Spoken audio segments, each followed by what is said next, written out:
What's up, legends? Today we're coming to you from Old Glory Distilling Company right here in Clarksville, Tennessee. And we've got a special guest joining us, Mr. Matt Carter. This is part one of our two-part series where we dive into the history, the story, and the incredible spirit behind this distillery. So sit back, grab a pour, and let's see what Old Glory is all about. Hello, everybody. My name is Carter. I'm a tour guide slash barrel taster here at Old Glory. Just want to kind of walk you guys through our process here. We used two mash bills here at Old Glory. We have a bourbon mash bill, which is 73% corn, 19% rye, 8% malted barley. We have a Tennessee whiskey mash bill that's going to be 73% corn, 19% wheat, 8% malted barley, right? We are a small family-owned distillery here, so we do get our grains locally as well. We get our corn and wheat from Longview Farms, which is about 15 minutes up the road from us. We get our rye and malted barley down from Murfreesboro, which is about an hour and a half south of us, not too far away. Now, here in the distillery, as far as our production, we kind of a small production here. We make about 17 barrels a day, but we'll start by bringing some of our grain in the building. We get our grain delivered in super sacks, but we'll get that delivered in here. We'll bring those super sacks right over here to our... How much grain is in a super sack? Is that 2,000 pounds? It's about 2,500 pounds. And it goes in through this is a hammer mill, right? Yep. So we got a hammer mill here. We'll just hover that bag here above this chute. From there to get ground into a very fine powder. From there, that powder is going to shoot up our tube here, up and over the top of the door, and into our mash cooker. I'll show that process. They're not running right now, but you see inside of this tube. I don't know if you can see that. There's little plastic discs, and that is basically like a elevator, grain elevator, if you will.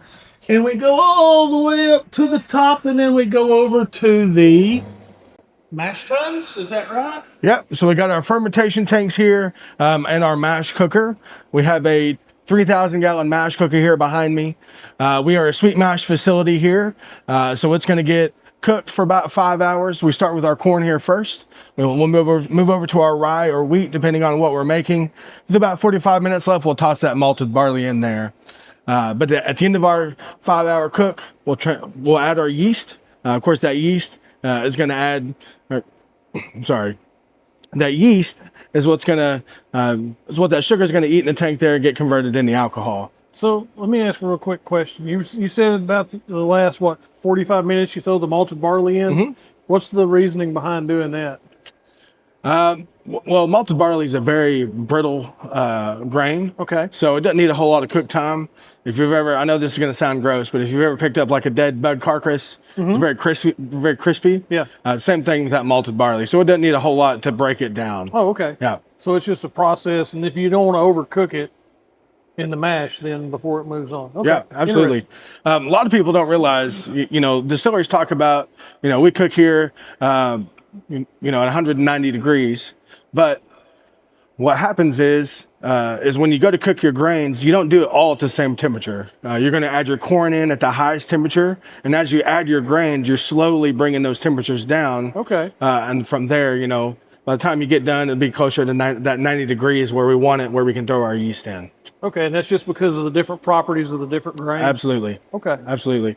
And same with our hammer mill here. We actually have different screens that we can put inside that hammer mill to make sure we want a certain size or quality of a particle out of there. We can interchange those screens out of there and get whatever size we need. Okay, and does that help with the mash cooking process? They have those different size grains? Absolutely. So like the corn, since it starts out big and it's a little harder, maybe you break it up finer than the wheat or the barley or something like that? Yeah, and I think it's also depending on what kind of style you want to, what kind of style you want to do as far as cooking. Mm-hmm.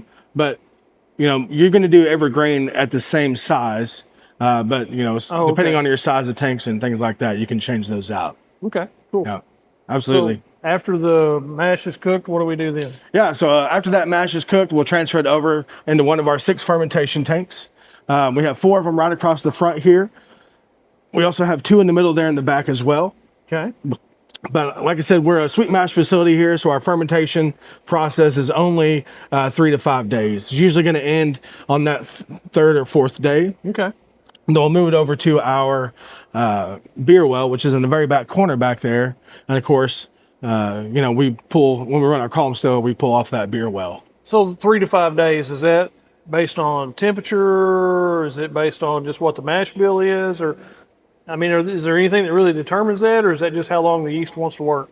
That's just how long the yeast wants to work, right? It's also temperature makes a big role. Temperature makes a big role too, So if it's too hot, of course it's going to be quicker, I believe. Yeah. So yeah. Too cold, it doesn't do anything, right? Okay. Right. Cool. Of course, if you get too hot as well, that yeast will die. So okay. for us, we try to keep it right at that 90 degree. Nobody likes dead yeast. That's right. Dead That's yeast right. bad. Dead Except yeast. Absolutely. the woman. She Yeah, doesn't it- like active yeast. No, We didn't need it to go there, Craig. no, not at all. Sorry. So what's the next step in the process now? So next step in the process, once we get through that fermentation, is our distillation process. Okay. So we run 2 types of stills here. We have a 500-gallon pot still. We also have a 24-foot, 14-inch vertical column still. Both of these stills are made by Vendome, which is about 3.5 hours north of us here. So there's the pot still, and you say it's 500 gallons? Yep. So 500-gallon pot still here. This is what we had when we opened our doors here in 2016. It's steam heated. Makes about 5 barrels a day, so not a whole lot. We do produce mostly gin, rum, and moonshine off of it now. Okay. And of course our Tennessee vodka. So definitely gets used. It's kind of Matt's baby as well, right? So it's pretty cool. Beautiful still. Oh, it's all Well, I mean, just the shape of these things and the artwork that goes into making something like this. You look at this and see the hours of craftsmanship that just go into building something like this, and then you think about the hours of craftsmanship that go into making the product that comes out of it. So it's really an exciting process to see all these pieces come together. It really is. It really is. And I know we were talking some temperatures at lunch here, but you can even see here, we do have them marked here at the different temperatures we like. So yeah, it's artful, piece of equipment, but it's also an art form to actually know how to make this equipment produce the white dog that you want.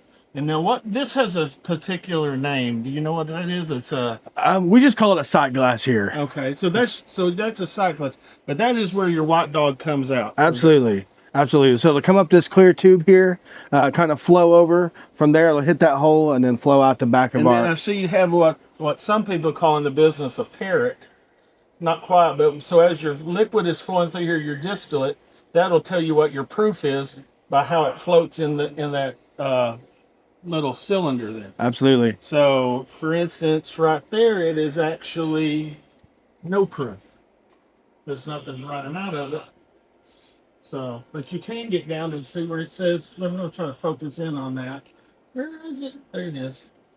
So you can see there's like 100, 90, 80. So that's what your proof point would be. So that's telling you live as it's coming out of the still what the proof is on that. And it fluctuates as you do your run. Absolutely. Absolutely. It's pretty cool what kind of tools you use for all this different stuff. So, and then there's is this like a mini column still on top of this, or? Yeah. So I believe they call that kind of a reflux still.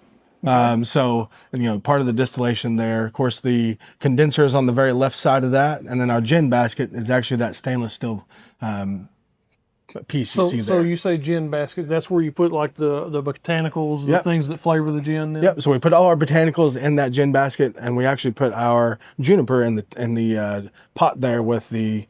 Oh, okay. With the With the mash that comes off. Absolutely. Huh. Yeah.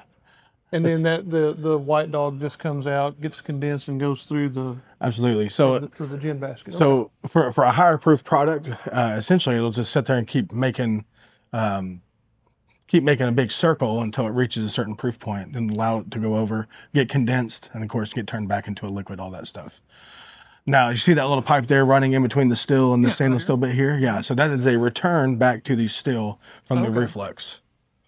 So what is the proof point on your gin? So as far as bottling, it's 90 and 100 proof. I think we get it off the still around 150, 160, somewhere right in there. Yeah. Have you been experimenting with any of the gins now? Where I know you guys do some other, Yeah. maybe either higher mash or a barrel aged gin, which we've seen a few of those Yeah. out there in the marketplace. So we do have a barrel aged gin. It's 2 years old, 100 proof. So that's our experiment currently. I think it would be cool. Nick, our master distiller here, gin is his baby. So he's the one that kind of got to come up with the recipe and botanicals and all that stuff for it.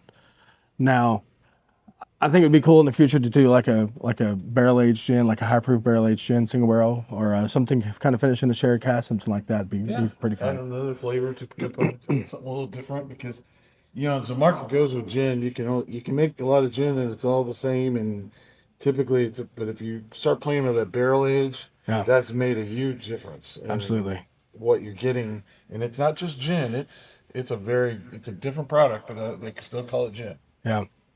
Now, what is this back over here behind it about? Yeah, so this is our column still. We bought this still in 2022. It's a 24-foot tall, 14-inch in diameter Vendome. It is beautiful. It's pretty much the workhorse of our operation here now. Pretty much all of our bourbon and whiskey exclusively comes off of this column. And it's how tall? 30 feet? Is it 24 foot. 24-foot column steel? Yeah. So now, what you do, all those pops at the top up there, I don't know if you can see them, way up in there. So what you're doing is basically pumping in the fermented grains, and that's juice and the grains, correct? Absolutely. And it hits each one of these little shot glasses that you see here, and that's a plate inside of there. Absolutely. Kind of looks like a... Causes more reflux, and that's what gets you your higher. I don't know if we can see in there. Yeah, see those plates inside of there? And that causes reflux. And reflux is basically, the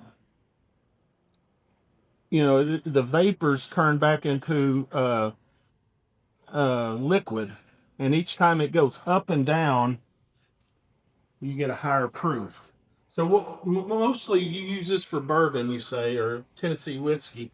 What is your proof points on those, or what are you trying to get off of that? So we get our low wine here comes off about 110. The high side is about 130. Okay. So when we get it off our And doubler. then it goes into, what you call this a doubler, or? Yeah, we call that a doubler.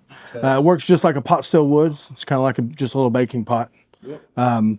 But it just continues to extract that, white dog out of the water, raises that proof up for us. And when you get through, say it's 110 off the column still, what is it when you get it in this doubler? We get it out about 130 off that doubler. Okay. Yeah. And then it goes to this tank here. Is this just a holding tank? Or? Yep, so that's just a holding tank. When it comes off the column still, it'll come over, get condensed back into a liquid. And then, of course, it'll go over to the doubler. It'll get, condensed back into a vapor. It'll come back over to the right side here, get condensed back into a liquid for the second time. It'll head on over to that tank there. Now, that's for a bourbon. What about a Tennessee whiskey? What's the difference between the two? So Tennessee whiskey, it goes through a sugar maple charcoal filter. That charcoal comes from the sugar maple tree. Now for us, when it gets moved around the room here to some holding tanks, when we go to fill our barrels, we actually have a charcoal filter that will filter into and then into the barrel. Okay, so all this process here, you don't actually, it's not Tennessee whiskey until it goes through that. Absolutely. Gotcha. Absolutely. And if you want to, we'll walk over and check out that sugar maple charcoal filter. Yeah, let's do that. Let's do that. Well, it's just show you some of the.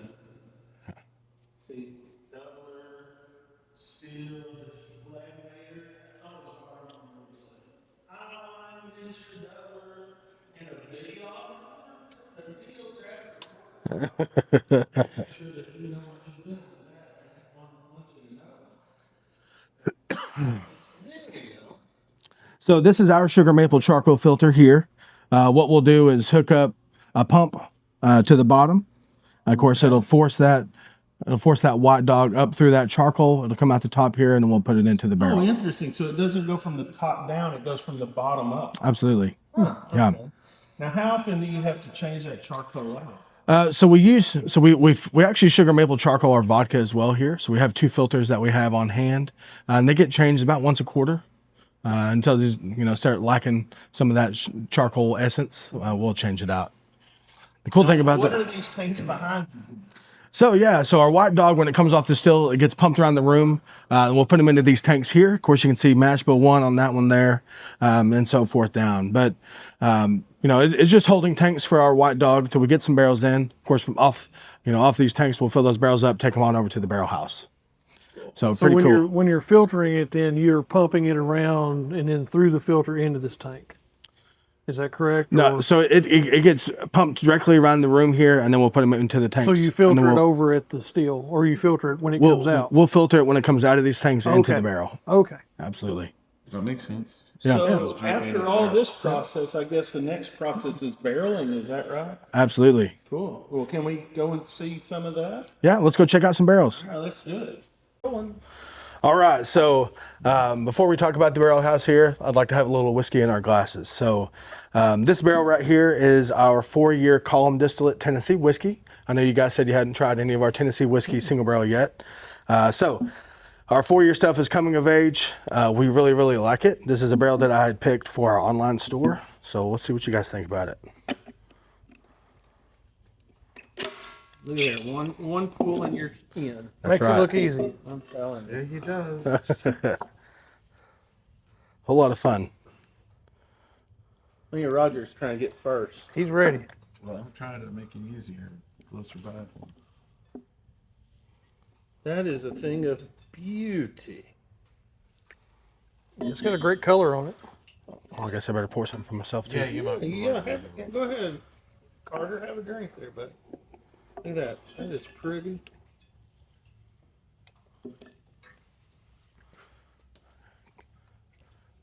Caleb, how you doing today, sir? Good. How are you doing? Doing good.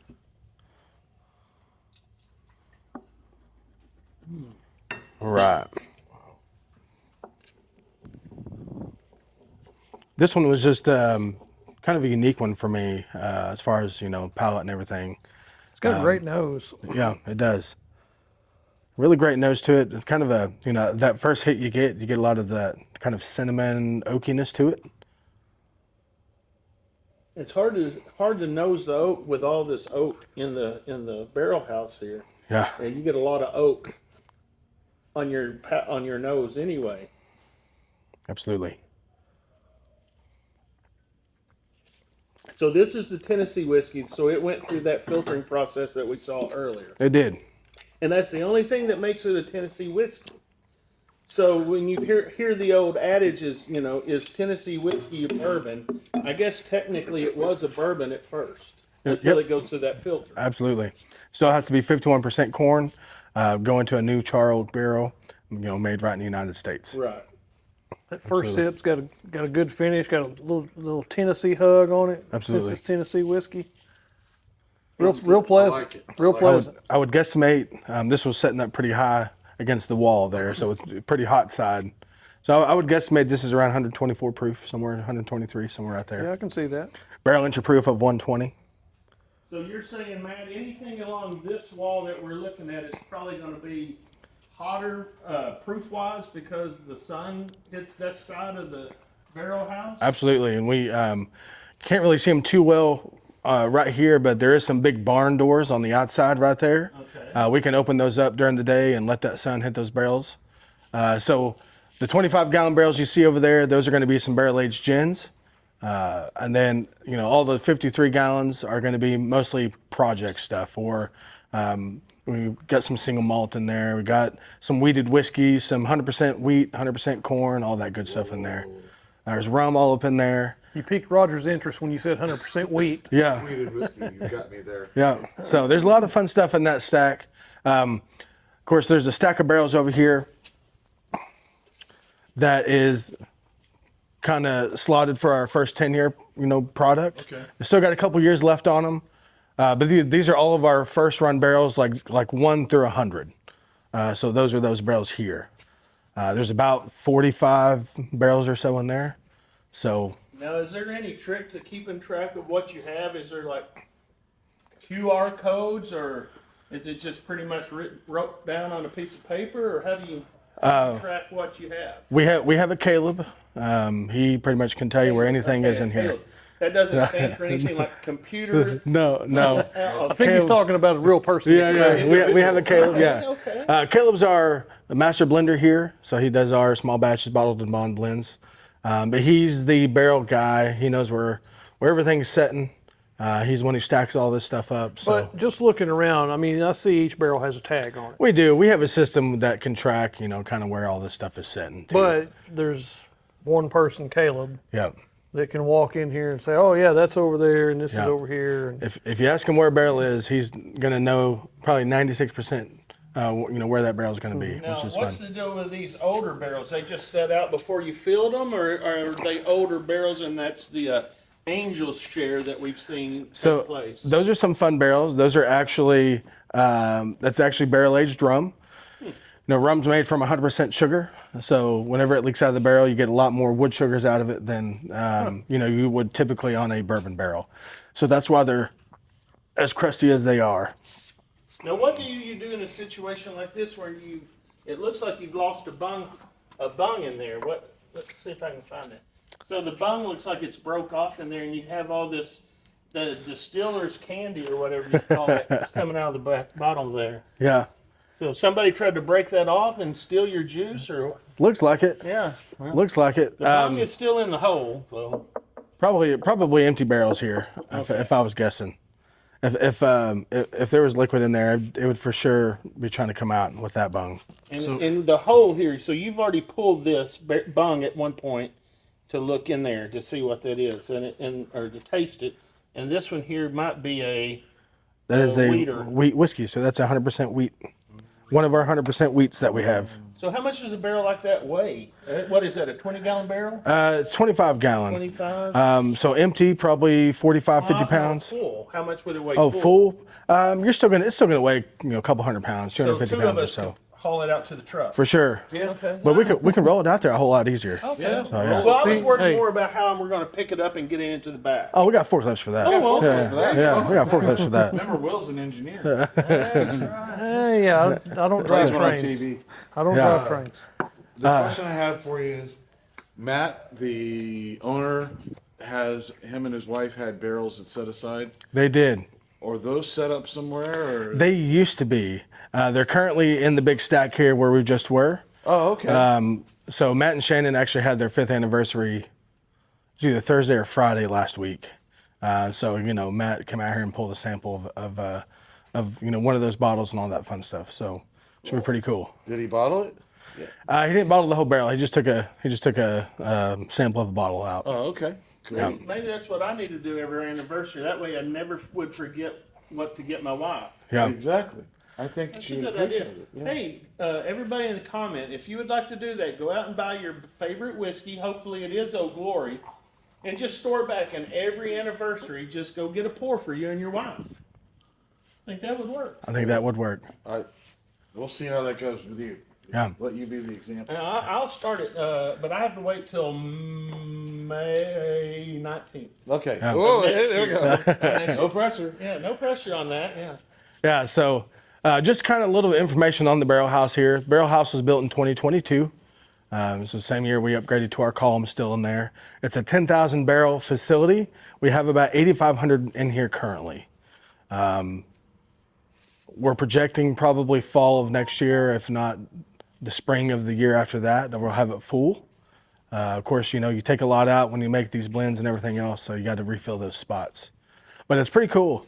It's a big building. I remember when they first had this thing built. Of course, we used to store all of our barrels in the distillery there. So bringing those first 500 barrels over here, you think you have a lot of barrels until you get them in this big space. Yeah, I bet It's that like was this- tough with all of them packed in the distillery and trying to work in Yep. there with all the barrels, right? They used to have a lane that a forklift would barely fit down to get into the main area. So I do have a question. So I'm seeing behind you guys, there's 1, 2, 3, 4, 5, 6. So there's 7 high, They're 6 high. 6 high. Okay, so math was never my stronghold. But so obviously the ones on the top are going to get much more heat than the ones down here at the bottom. This is a non-air conditioned space, right? So in Correct. the summertime it's hot, in wintertime it's cold. Correct. So you're emulating most rick houses, if you will. And the reason why this is not called a rick house is because, don't say it, Matt. I want to see it in the comments. Why would this be a barrel house and not a rick house? Anyway. I know Yeah. the reason. Matt knows the reason. I know. Leo knows the reason. Everybody knows the reason, but do you guys out there in YouTube land know the reason? I'll give you a hint. One is cheaper than the other. There you go. No, Is there plans to build another one like this? there is. We're kind of out of room here on this 5 acres that we're sitting on, so we haven't really decided if we're gonna have a small one here on property or if we're gonna have to find somewhere else to put it. We really don't know yet. Yeah, yeah. I would donate my garage anytime. So can't promise. Might be a lot of Can we walk the length of this? Can I show them? Yes, absolutely. All right. So this is just going to give you guys an idea. 6 high, and I don't know if you guys can see all. I'm going to try to just show you right here. We're going to make this turn. There's the back wall, way back there. So all of this. Now, how do you fix a leak like when it's up in the middle, or you just sometimes come in and it's just you get an empty barrel because it sprung a leak? Caleb there will pull it down and patch it. We can either put beeswax on there, or we can just plug it with a piece of wood. Okay. And Usually, then- what? It's a piece of cedar, right? Or I think poplar. Yeah, it's not a very dense piece of wood. I'll tell you that. I know you don't want to put like something in there that would give it an off flavor. No, not at all. And then everything kind of here back behind us, as far as kind of where you're at to those clear containers down there. This is all customer projects. Okay. So we do finishing for other customers, bottling, stuff like that. So it's pretty fun. You get to try a lot of interesting things that come in from different places. Cool. And then you can see over here. I'm assuming these are all bottles, empty bottles.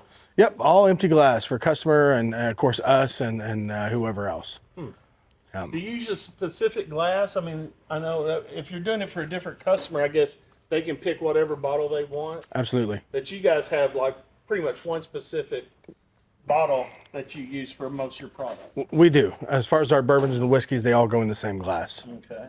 Absolutely. Nice.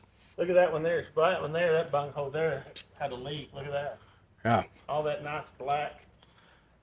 Let me The angels have a little bit. let me go get my tools really quick, and then I'll let you try something that I'm working on. Oh, that's- secret project.